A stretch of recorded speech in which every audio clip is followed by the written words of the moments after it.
নমস্কার সবাইকে, প্রতিমা ভেজ কুকিংয়ে সবাইকে স্বাগতম। আজ আমি তোমাদের সাথে পেয়ারা মাখা রেসিপি শেয়ার করব। এখানে আমি বড় দেখে একটা পেয়ারা নিয়েছি, আর এই পেয়ারাটা কিন্তু একদম কচকচা কচকচা পেয়ারাটা খেতেই কিন্তু ভালো লাগে। নরম পেয়ারা কিন্তু খেতে ভালো লাগে না। পেয়ারাটা কিন্তু আমাদের স্বাস্থ্যের জন্য খুবই উপকারী। আমরা এই পেয়ারাটা কিন্তু সবসময়ই খেতে পারি। পেয়ারা কিন্তু কম আর বেশি সারা বছরই পাওয়া যায়। এই পেয়ারাটা এবার পরিষ্কার করে ধুয়ে পিস পিস করে কেটে নেব। পেয়ারাটা তোমরা তোমাদের পছন্দ মতো কেটে নিতে পারো।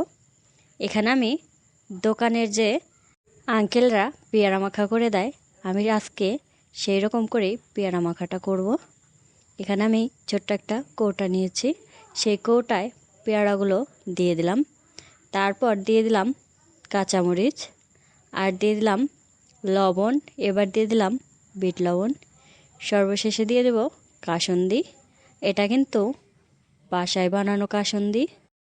এই কাসুন্দিটা কিন্তু বাজার থেকে কেনা না, আমাদের বাড়ির পাশে এক কাকিমা বানিয়েছে, সেখান থেকেই এই কাসুন্দিটা আনা হয়েছে।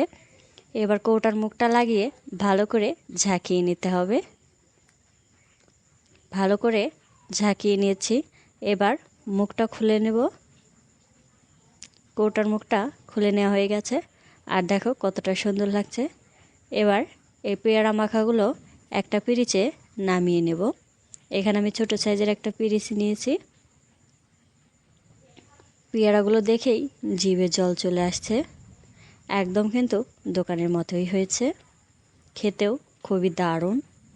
আজকের এই রেসিপিটা তোমাদের কেমন লাগলো অবশ্যই কমেন্ট করে জানাবে। সবাই ভালো থাকবে, সুস্থ থাকবে। নমস্কার।